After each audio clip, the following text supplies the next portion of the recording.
भारत भाग्य विधाता जय हे जय हे जय हे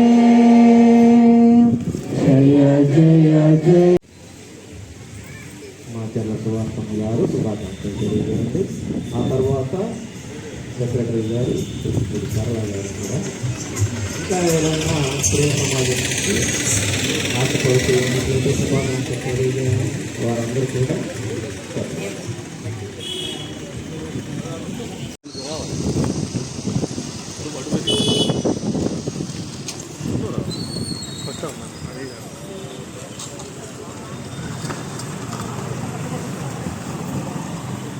जनगण मन अधिनायक जय हे भारत भाग्य विधाता पंजाब सिंध गुजरात मराठा तमिल उत्कल बंगा विंध्य हिमाचल यमुना गंगा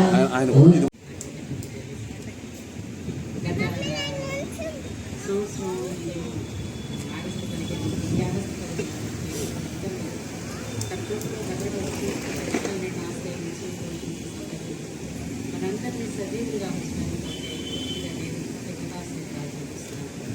ఆరోగ్యానికి మన సంఘంగా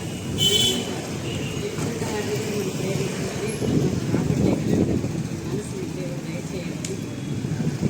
దేశం కొరకు రాష్ట్రంలో ఉన్న ప్రజలంటే మనకి నిత్యము మనం వారి పట్ల ప్రార్థించినట్లయితే వారి రక్షణ బట్టి మనం దేవుని ప్రేమను బట్టి ఆనందరకమైన ప్రపంచంలో పాల్గొన్నారు. అందుకని రక్షణ లేని వారి రక్షణ కొరకు రక్షించబడిన వారు స్థిరపరచుతారంటారు. మనమందరం దేవుని ప్రార్థించాలని కోరుకుంటూ ఆ ఇచ్చిన వాడు ఏమన్నా తప్పుకుంటే క్షమించవలసింది కోరుకుంటూ నేను ఇదే మొదటిసారి మాట్లాడుతున్నాను. భాష గారు సెక్రటరీ గారు ప్రోత్సహిస్తున్నారు. దేవుని వందనాలు. మీ అందరికీ వందనాలు. దేవుని నామంలో మీ అందరికీ వందనాలు. మరి 80వ శుభాకాంక్షలు తెలియజేస్తున్నాను.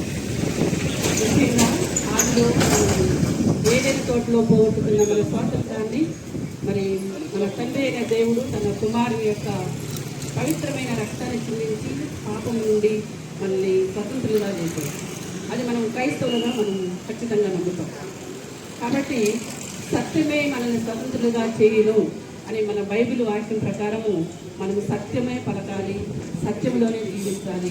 ఎందుకంటే నేనే మార్గము, నేనే సత్యము, నేనే జీవమునై ఉన్నానని మన ప్రభువైన యేసుక్రీస్తు వారు మనకు తెలియజేశారు. కాబట్టి మనం సత్యముతో బ్రతకాలి. మరి ఆ దేవుని యొక్క మార్గంలో మనం నడవాలి. ఇతరులకి మనము ఎప్పుడైనా సరే మార్గదర్శనంలో మనం ఉండాలి. ఎందుకంటే మనం మన ప్రవర్తన, మన మాట, మన తీరు, మరి మనం చేసే పనులు కూడా ఇది క్రైస్తవుల్ని మరి ఈ విధంగా వీళ్ళు ప్రేమతో ఉంటారు అని మనం వారికి అన్నిమైన వేరే వారికి మనం చూపించాలి. అలా అయితేనే మరి అందరూ కూడా క్రీస్తు మార్గంలోకి వస్తారు. కాబట్టి మన ప్రవర్తన ద్వారా మనం మాట్లాడే ప్రతి మాట సత్యమైనదే ఉండాలి. కాబట్టి మనము దేశం యొక్క మరి సుభిక్ష కొరకు, ఎందుకంటే మన బైబిల్ వాక్యం బైబిల్లో ఉంది, అధికారుల కొరకు ప్రార్థన చేయండి అని. ఎందుకంటే వారు మన దేశాన్ని పాలిస్తున్నారు. కాబట్టి ప్రతి ఒక్కరూ వారి మంచి ఆరోగ్యము, బలము, శక్తి వారికి ప్రసాదించాలి. అలానే మంచి జ్ఞానము దేవుడు వారికి దయచేయాలి. మనందరము క్షేమంగా ఉండాలంటే మరి అధికారులు కూడా మరి జ్ఞానంతో నింపబడి క్షేమంగా వారు ఉండాలని, అంతేకాకుండా దేశం మొత్తము మరి క్షేమంతో కూడి ఉండి వారందరూ కూడా మంచి దేవుని యొక్క భయభక్తితో పెరగాలని నేను కోరుకుంటూ, మన సంఘం కూడా ఎప్పుడు కూడా దేశంలో ఉంటుంది అని నేను నమ్ముతూ ఈ అవకాశం ఇచ్చిన సెక్రటరీ గారికి ధన్యవాదాలు తెలుపుకుంటూ మరొకసారి 80వ స్వాతంత్ర శుభాకాంక్షలు అందరికీ తెలియజేస్తూ నా మాట ముగిస్తున్నాను. జై హింద్. ప్రియ సమాజం కార్యదర్శి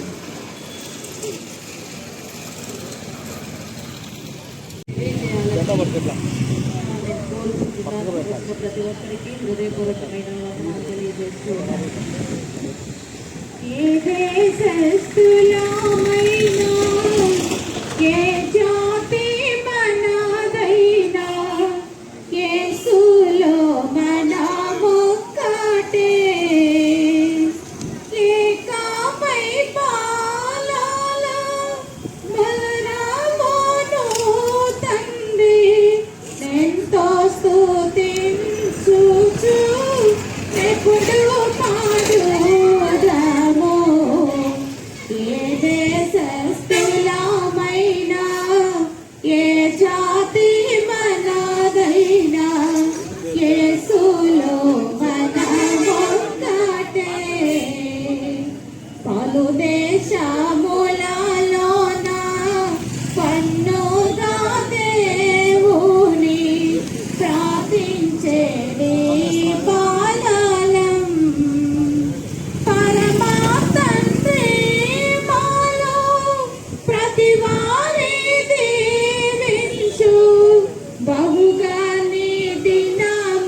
ప్రభుడేసుని కొరకే ప్రపంచమంతటిని బాగు చేయను మిగులా ప్రయాస పడదాము ఏ దేశస్థులమైనా ఏ జాతి మనదైనా యేసులో మనమొక్కటే ఏకమై పాలన మొల్లారమును తండ్రి ఎంతో స్తుతి